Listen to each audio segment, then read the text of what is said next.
Hi, ഞാൻ ഈ വീഡിയോയിൽ പറയാൻ പോകുന്നത് എൻ്റെ ജീവിതത്തിൽ ഞാൻ ഏറ്റവും കൂടുതൽ ബുദ്ധിമുട്ടേറിയ ഒരു സമയത്തെക്കുറിച്ചാണ്. എന്നോട് എല്ലാവരും ചോദിക്കുന്ന ഒരു കാര്യമാണ്, ഞാൻ എങ്ങനെയാണ് ഡിവോഴ്സ് ആയി കഴിഞ്ഞതിന് ശേഷം ഇങ്ങനെ റിക്കവറി ചെയ്തതെന്നുള്ളത്.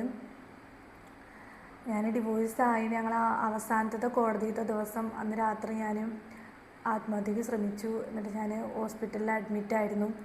ഞാൻ എങ്ങനെയോ എൻ്റെ അമ്മേൻ്റെ പ്രാർത്ഥനയായിരിക്കും ഞാൻ രക്ഷപ്പെട്ടു. അതിന് ഞാൻ അങ്ങനെ വീട്ടിലേക്ക് വന്നു. വീട്ടിലേക്ക് വന്നതിന് ശേഷം ഞാൻ സ്റ്റക്കായ ഒരു അവസ്ഥയായിരുന്നു. ഇനി എന്ത് എന്നുള്ളതിന് ഒരു ആൻസർ ഇല്ല എൻ്റെ മുന്നിൽ. എൻ്റെ അമ്മയ്ക്കാണെന്നുണ്ടെങ്കിൽ കൊച്ചിനെ നോക്കിയിരിക്കാൻ പറ്റില്ല. എനിക്കൊരു അനിയനും അനിയത്തിയാണുള്ളത്. അവരെ കാര്യം കൂടി നോക്കണം. അപ്പോൾ അമ്മ ജോലിക്ക് പോയാലേ ഞങ്ങളുടെ കുടുംബം മുന്നോട്ട് പോവുള്ളൂ.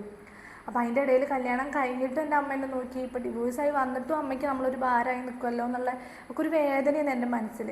4 വയസ്സായാലൊരു കുട്ടിയാണ്. ആ കുട്ടീനെ കൂടി ഞാൻ ഇനി എന്ത് എന്നുള്ളതിനുള്ളത് എനിക്കൊരു ആൻസർ ഇല്ലായിരുന്നു. ഞാനിങ്ങനെ തളർന്നു പോയി എന്ന് പറഞ്ഞാൽ മരണം മാത്രമേ പിന്നീട് എൻ്റെ ജീവിതത്തിൽ ഉണ്ടായിട്ടുണ്ടായിരുന്നുള്ളൂ. വേറെ എന്താ ഞാൻ ചെയ്യാന്നുള്ളത് എനിക്കറിയില്ല. അങ്ങനത്തെ ഒരു അവസ്ഥയായിരുന്നു. ഭക്ഷണം കഴിക്കില്ല, വെറുതെ കിടക്കുക, ഒന്നും കുഞ്ഞിനെ പോലും ഞാൻ ശ്രദ്ധിക്കില്ല, നോക്കില്ല. അങ്ങനെ ഞാൻ ആരോട് സംസാരിക്കില്ല. ആ മനുഷ്യരെ കാണുമ്പോൾ തന്നെ എനിക്കൊരു പേടിയായി. പിന്നെ എനിക്കിങ്ങനെ മനുഷ്യരൊക്കെ ഫേസ് ചെയ്യാൻ എനിക്ക് പറ്റാതെയായി. ഞാൻ ആരോട് സംസാരിക്കില്ല, റൂമിൻ്റെ ഉള്ളിൽ തന്നെയായി. അതിന് ശേഷം അമ്മ അങ്ങനെ പറയും, ഭക്ഷണം കഴിക്കുക. എനിക്ക് ഭക്ഷണമൊന്നും കഴിക്കാൻ പറ്റുന്നില്ല. ഞാൻ ആഗ്രഹിക്കുന്നുണ്ട്, പക്ഷെ എനിക്കത് കഴിക്കാൻ പറ്റാത്തൊരവസ്ഥ. സംസാരിക്കണം എന്ന് ആഗ്രഹിക്കുന്നുണ്ട്, സംസാരിക്കാൻ പറ്റാത്തൊരവസ്ഥ. ആ ആ ഒരു ടൈമിൽ എനിക്ക് കണ്ണീര് മാത്രമാണ്. ഒരു രാത്രിയിലൊന്നും ഉറക്കമില്ല, കരഞ്ഞുകൊണ്ടിരിക്കും. ഇങ്ങനെ എനിക്ക് വെറും ആ ഒരു ഓർമ്മ എനിക്കറിയില്ല. കണ്ണീര് മാത്രം എനിക്കിങ്ങനെ വന്നുകൊണ്ടിരിക്കും. ഞാൻ എന്ത് ചെയ്താലും എങ്ങനെ ചെയ്താലും എനിക്ക് ഇങ്ങോട്ട് ആ കണ്ണീര് നിർത്താൻ എനിക്ക് പറ്റണില്ലായിരുന്നു. അതിന് ശേഷം ഞാൻ ആ ഒരു വ്യക്തിൻ്റെ സാമ്യമുള്ള ആൾക്കാരെ ഇപ്പോൾ കണ്ടു കഴിഞ്ഞാൽ ഞാൻ ചിലപ്പോൾ ഏത് സാഹചര്യത്തിലാണ് നിൽക്കണതെന്നൊന്നും എനിക്ക് ഓർമ്മയില്ല. ഞാനൊക്കെ കണ്ണിൽ നിന്ന് ഇങ്ങനെ വെള്ളം വരും, ഞാൻ ഭയങ്കരമായിട്ട് കരയും. അതേപോലെ ചിലപ്പോൾ ആ വ്യക്തിൻ്റെ പോലെ സംസാരിക്കുന്ന ആരെങ്കിലും കണ്ടു കഴിഞ്ഞാൽ ഒക്കെ ഞാൻ ഇതേ അവസ്ഥ തന്നെ. അതേപോലെ കുഞ്ഞിനെ കാണുമ്പോൾ എനിക്ക് പെട്ടെന്ന് കണ്ണീര് വരിക, കുഞ്ഞിനെ കെട്ടിപ്പിടിച്ച് കരയുക. അപ്പോൾ ആ കുട്ടീൻ്റെ മാനസികാവസ്ഥ പോലും ഞാൻ എന്താണെന്ന് ഞാൻ ചിന്തിക്കണില്ല. അങ്ങനത്തെ ഒരവസ്ഥയിൽ വെറും കണ്ണീര് മാത്രം എന്ന് പറഞ്ഞാൽ കണ്ണീര് മാത്രമായിട്ടുള്ളൊരവസ്ഥയാണ് എൻ്റെ. അത് തടയാൻ പോലും എനിക്ക് പറ്റാതെ ആയി വന്നിട്ടുണ്ട്. രാത്രികളിൽ ഉറക്കമില്ല, വെറുതെ ഇരിക്കും, ഇങ്ങനെ ഓരോന്ന് ഓർത്തിരിക്കുക. ഞാനല്ലാതെ അങ്ങോട്ടായി മാറി. പിന്നീട് ഞാൻ പിന്നെ വീട്ടിൽ നിന്ന് പുറത്തിറങ്ങാൻ തുടങ്ങിയതിന് ശേഷം നാട്ടിലുള്ളവരൊക്കെ എന്നെ കാണുമ്പോൾ ഒരു പുച്ഛിച്ചുള്ള നോട്ടം, കളിയാക്കിയിട്ടുള്ള സംസാരം, എൻ്റെ മുഖത്തും നോക്കിയിട്ട് തന്നെ എന്നോട് അങ്ങനത്തെ രീതിയിൽ സംസാരിച്ച ആൾക്കാരുണ്ട്. അന്നൊക്കെ നമ്മളൊരു ഏട്ടനെ പോലെ അല്ലെങ്കിൽ അച്ഛനെ പോലെയൊക്കെ കണ്ട മനുഷ്യർ പിന്നീട് നമ്മളെ ഫോണിലേക്ക് അയക്കുന്ന മെസ്സേജ്, നമ്മളെ വിളിച്ച് നമ്മളോട് സംസാരിക്കുന്നതൊക്കെ വേറൊരു രീതിയിലായിരുന്നു. അപ്പോൾ ഞാൻ അവരോട് തന്നെ ചോദിച്ചിട്ടുണ്ട്, ഞാൻ ഈ മരണം ജീവിതം എന്നുള്ളതിൻ്റെ രണ്ടിൻ്റെ നടുവിൽ നിൽക്കുക, എങ്ങനെ നിങ്ങൾക്ക് എന്നോട് ഇങ്ങനെ സംസാരിക്കാൻ തോന്നുന്നതെന്ന് ഞാൻ ചോദിച്ചിട്ടുണ്ട്. അപ്പം അതൊക്കെ എനിക്ക് ഭയങ്കര ഒരു ഷോക്കായിരുന്നു. ദൈവമേ, ഡിവോഴ്സ് ആയി എന്ന് കരുതിയിട്ട് മനുഷ്യരെന്താ നമ്മളിങ്ങനെ കരുതണേന്നൊക്കെ ഞാൻ ചിന്തിച്ചിട്ടുണ്ട്. എന്തിനീ ലോകത്ത് ജനിച്ചു എന്ന് വരെ ഞാൻ എൻ്റെ അമ്മേനോട് ചോദിച്ചിട്ടുണ്ട്. അമ്മയ്ക്ക് എന്നെ ഒന്ന് അബോർഷൻ ചെയ്ത് കളഞ്ഞുകൂടായിരുന്നു, എന്നെ ഒന്ന് കൊന്നു കളഞ്ഞുകൂടായിരുന്നു, എന്തിനാ എന്നെ ഇങ്ങനെ ജനിപ്പിച്ച്, ഞാൻ എന്തിനാ ജനിച്ചതെന്നൊക്കെ ഞാൻ ചോദിച്ചിട്ടുണ്ട്. അപ്പോൾ അമ്മ ഭയങ്കരമായിട്ട് കരയായിരുന്നു. കാരണം എൻ്റെ അവസ്ഥ അത്രയ്ക്കും ഒരു ഇതായിരുന്നു. കാരണം പുറത്തേക്ക് ഇറങ്ങാൻ പറ്റണില്ല, ഞാൻ അങ്ങാടിക്കൊന്നും പോവാതെയായി, ഞാൻ ബസ്സിൽ പോവാതെയായി, ഓട്ടോറിക്ഷയിൽ മാത്രം പോയി വരിക. എനിക്ക് ബസ്സിൽ പോകുമ്പോൾ എനിക്ക് അറിയില്ല, എനിക്ക് ആൾക്കാരെ കാണുമ്പോൾ എനിക്ക് വല്ലാത്തൊരിത്, ആൾക്കാരെന്നെ എന്തെങ്കിലും ചെയ്യുമോ എന്നൊക്കെയുള്ളൊരു പേടി, അങ്ങനത്തെയൊക്കെ ഒരു അവസ്ഥയൊക്കെ ഞാൻ വന്നിട്ടുണ്ടായിരുന്നു. ആ അവസ്ഥയൊക്കെ ഇപ്പോൾ എനിക്ക് ഓർക്കുമ്പോൾ എനിക്കറിയില്ല, ഞാൻ തന്നെ ഇല്ലാതെയായി പോവുക. അത് കഴിഞ്ഞതിന് ശേഷം എനിക്ക് ആരോടെങ്കിലുമൊക്കെ ഒന്ന് സംസാരിക്കണം എന്ന് തോന്നിയപ്പോൾ ഞാൻ എൻ്റെ ഫ്രണ്ട്സിനൊക്കെ മെസ്സേജ് അയച്ചു. എൻ്റെ ഫ്രണ്ട്സൊന്നും മെസ്സേജ് എടുക്കാതെയായി, എന്നോട് സംസാരിക്കാതെയായി. ഞാൻ വിളിച്ചാൽ കോൾ എടുക്കില്ല. പിന്നെ നേരിട്ട് കാണുമ്പോൾ ഞാൻ അവരെ കൈ പിടിച്ച് നമ്മൾ അവരോട് സംസാരിക്കാൻ പോകുമ്പോഴൊക്കെ അവർക്ക് താല്പര്യമില്ലാത്ത പോലെ അവർ നമ്മളോട് പെരുമാറാൻ തുടങ്ങി. അത് കഴിഞ്ഞതിന് ശേഷം പിന്നീട് അമ്മ അങ്ങനെ പറയും, ചിലപ്പോൾ യാത്രയൊക്കെ പോയി കഴിഞ്ഞ് കഴിഞ്ഞാൽ ചിലപ്പോൾ നിന്നൊക്കെ ഒരു മാറ്റം വരും, അമ്മു ബസ്സിൽ പോകാൻ തുടങ്ങുന്നൊക്കെ പറഞ്ഞു. അങ്ങനെ ബസ്സിലൊക്കെ പോകാൻ തുടങ്ങിയതിന് ശേഷം എന്നെ അറിയുന്ന ആൾക്കാരൊന്നും പിന്നെ ഇപ്പം എൻ്റെ തൊട്ടടുത്തായിരിക്കണമെങ്കിൽ ഞാൻ സംസാരിച്ച് കഴിഞ്ഞാൽ അവരൊന്നും എന്നോട് സംസാരിക്കില്ല. അതുപോലെ ഇപ്പോൾ ഫ്രണ്ട്സിനോടൊക്കെ ചിലപ്പോൾ നമ്മൾ ഒരു ബെഞ്ചിൽ ഒപ്പം പഠിച്ച ആൾക്കാരായിരിക്കാം, എന്നാൽ പോലും അവരത്രയും നമ്മളോട് കോണ്ടാക്റ്റ് ഉണ്ടാവും, നമ്മളോട് വിളിക്കുക, എല്ലാം ഉള്ള ആൾക്കാർ പിന്നീട് നമ്മളടുത്തിരിക്കുമ്പോൾ നമ്മളോട് ഈ ഡിവോഴ്സ് ആയി കഴിഞ്ഞതിന് ശേഷം വേറൊരു പെരുമാറ്റമായി. അങ്ങനെ ഞാൻ പിന്നെ വീട് ഇത് മാത്രം ഒതുങ്ങി, കൊച്ചിനെ കുറിച്ചൊരു ചിന്തയില്ല, ജീവിതത്തിനെ കുറിച്ച് ഒന്നിനെ കുറിച്ചൊരു ചിന്തയില്ലാതെ ഞാനിങ്ങനെ ഒതുങ്ങിപ്പോയൊരവസ്ഥയിലായിരുന്നു. എങ്ങനെ പറഞ്ഞാലും നമ്മൾ കാരണം വന്ന ഭൂമിക്ക് വന്നൊരു കുഞ്ഞാണ്. അപ്പോൾ അവൻ്റെ ലൈഫ് ഒരിക്കലും എന്നെ പോലെ ആവരുത്, എൻ്റെ ജീവിതം ആവരുത്, അവൻ എപ്പോഴും ഹാപ്പി ആയിരിക്കണം എന്നുള്ള ഒരു ചിന്ത എൻ്റെ മനസ്സിലേക്ക് വന്നു.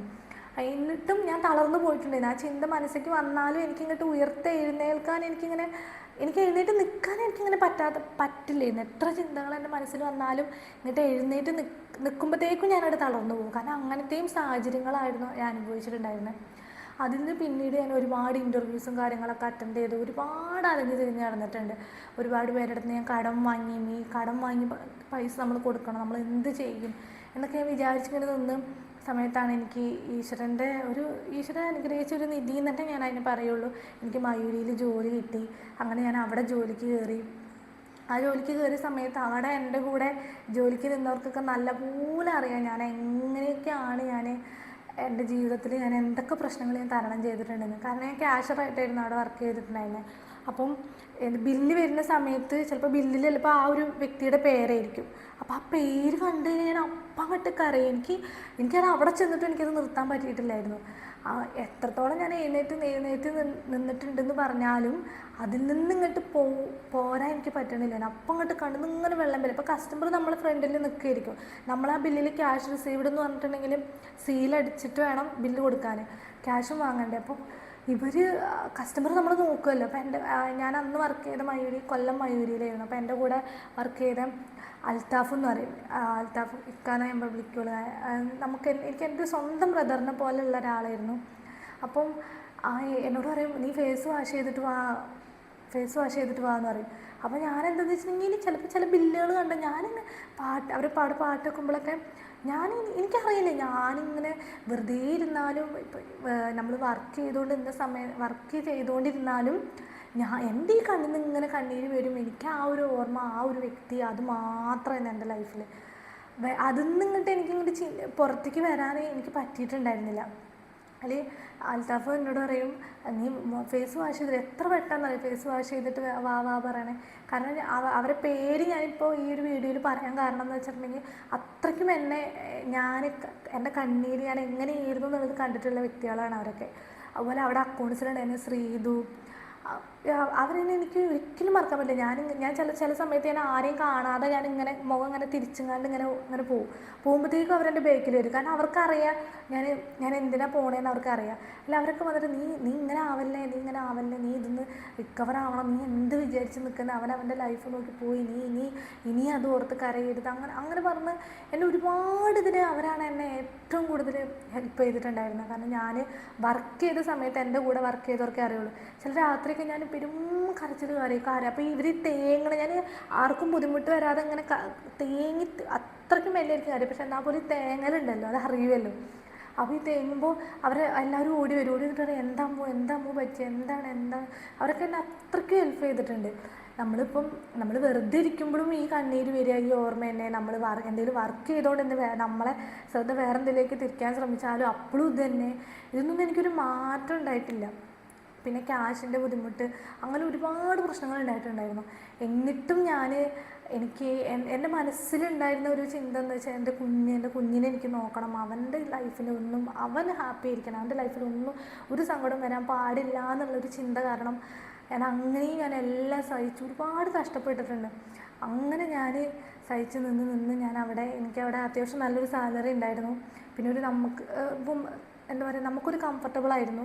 അങ്ങനെ ഞാൻ വർക്ക് ചെയ്ത് അവിടെ എൻ്റെ കൂടെ വർക്ക് ചെയ്ത മനുഷ്യർക്കറിയാം ഞാൻ എത്രത്തോളം ബുദ്ധിമുട്ടിയിട്ടുണ്ട് ഈ ഒരു കാര്യത്തിൽ നിന്ന് ഒന്ന് പുറത്തേക്ക് വരുന്നത്. അവരൊക്കെ എന്നെ അത്രത്തോളം സപ്പോർട്ട് ചെയ്തിട്ടുണ്ട്. പക്ഷേ എനിക്ക് പറ്റിയിട്ടില്ലായിരുന്നു.